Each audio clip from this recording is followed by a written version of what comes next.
শুধু ফ্যাসিস্ট এবং নিষিদ্ধ ঘোষিত সংগঠনের যারা রয়েছেন তাদের জায়গা এখানে হবে না।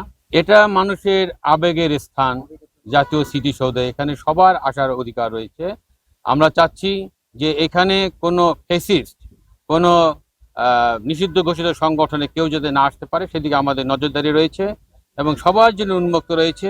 শুধু ফ্যাসিস্ট এবং যারা নিষিদ্ধ ঘোষিত সংগঠনের যারা রয়েছেন তাদের জায়গা এখানে হবে না এবং আমরা চাই যে জনগণের শান্তি শৃঙ্খলা রক্ষার জন্য আমাদের যে নিরাপত্তা সেই নিরাপত্তা সম্পূর্ণ বজায় রয়েছে। জাতির শ্রেষ্ঠ সন্তানদেরকে বিনম্র শ্রদ্ধা জানানোর জন্য তাদের নিরাপত্তা রক্ষায় আমরা 4 স্তরের নিরাপত্তা বজায় রেখেছি এবং আপনারা জানবেন যে আজকে থেকেই আমাদের পোশাকে এবং সাদা পোশাকে ডিপ্লয়মেন্ট হয়েছে।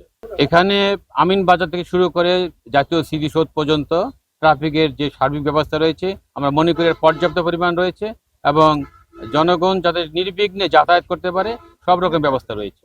আমাদের টোটাল ফোর্স পুলিশ সদস্য রয়েছে প্রায় 4000-এর অধিক। এই মুহূর্তে আমাদের কোনো শঙ্কা নেই